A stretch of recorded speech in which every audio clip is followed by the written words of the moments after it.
In this example, we are given an equation, and we are going to use that equation to put this equation onto the graph.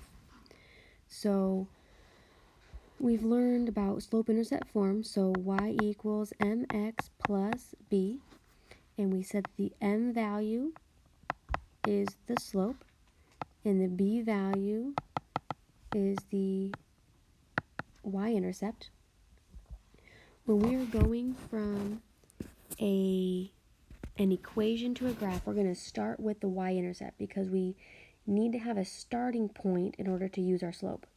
So the y-intercept always gives us that starting point. So the y-intercept here is a positive 6. So then on the y-axis, and make sure on the y-axis, that is this one here, we're going to go up to where y is a positive 6, and that is going to be our first point. So we know the line will cross the y-axis right there. Now from here, we're going to use our slope. So I'm going to pull the slope negative 1/3 over here, negative 1/3. And that negative sign is kind of right out front in the middle. There's only one negative sign. So it's a couple different ways we can write that. We can leave it the way they wrote it, or we could move that negative sign to the top and have negative 1 over positive 3. Or we could have instead moved that negative sign down on the bottom and had 1 over negative 3. These are all equivalent slopes. These all are the exact same thing.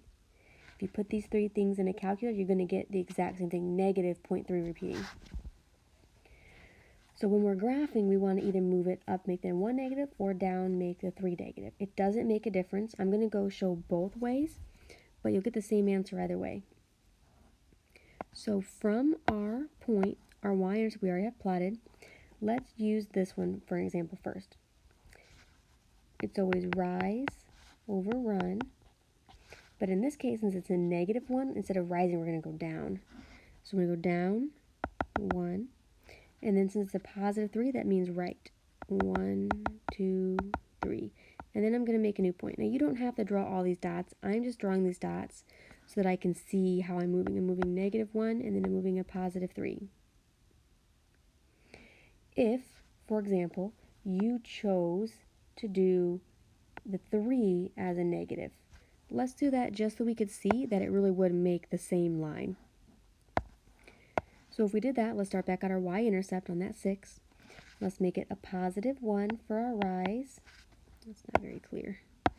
Make it a positive 1 for our rise, and let's make the run the negative 3.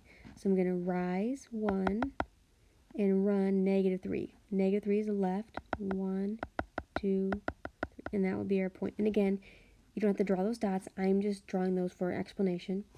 But we can see that these 3 points do stay in a nice straight line. So whether you use the 1 as a negative or the 3 as a negative, it still makes the same graph. So it doesn't matter which one you use.